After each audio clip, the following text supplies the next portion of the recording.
IndusInd Bank, that has been in the news over the last couple of trading sessions as well. And now we have a UBS which has gone ahead and maintained a sell call on the counter.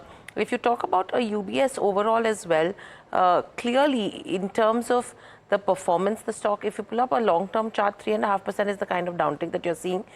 We have a sell rating. The target price has been cut as well. In fact, Harsh is with us to tell us more. Harsh, over to you. Well, UBS has really cut the target price of IndusInd Bank. They've cut the target price from 770 rupees to 600 rupees.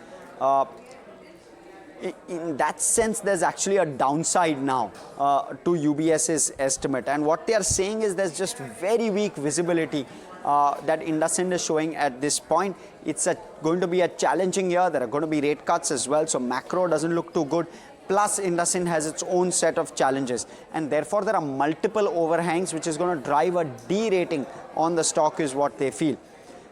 In terms of what are they looking at, the key monitorables. One is deposit flow, whether there's a change there, the new CEO, and the external auditor report. These are the three key signposts that they talk about. They've cut earnings estimates by 14 to 15% for FY26 and FY27. And they believe that margins will be under pressure and credit costs too will continue to pressure the numbers for IndusInd Bank. So keep your eye out on this one. Of course, UBS, not so positive, but has some monitorables to look for. So read into some of those signposts as well. Thank you for that, Harsh. Interesting one on that one. Prashant, how are you looking at IndusInd Bank?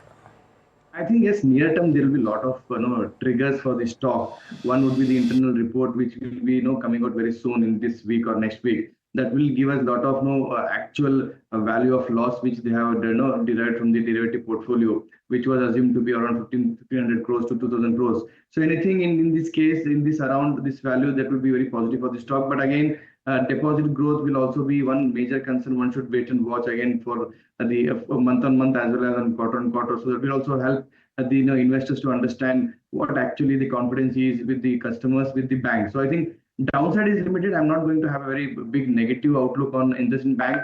Overall, the bank is very strong in terms of their assets and all. So, but this was the one of its historically good presence. If this gets away and the report comes with a very decent numbers in the range which we discussed right now, so then I think with a limited risk of almost 600 from the downside, I think a conservative investor for a long term can think of buying more on the dips. Right. So that's with regards to IndusInd Bank. Gaurav, what are charts indicating? Would you advise a person who's holding an IndusInd Bank to hold on, sell, or accumulate?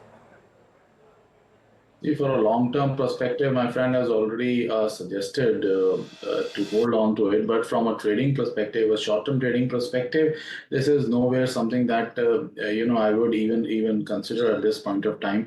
We have reported in our previous shows as well. To the likes of Kotak's, I would prefer to switch to the likes of HDFC Bank, which have reporting good numbers. Good asset quality, good growth. So I would prefer to and recommend clients to switch over to these stocks rather than sticking it with IndusInd Bank at the moment.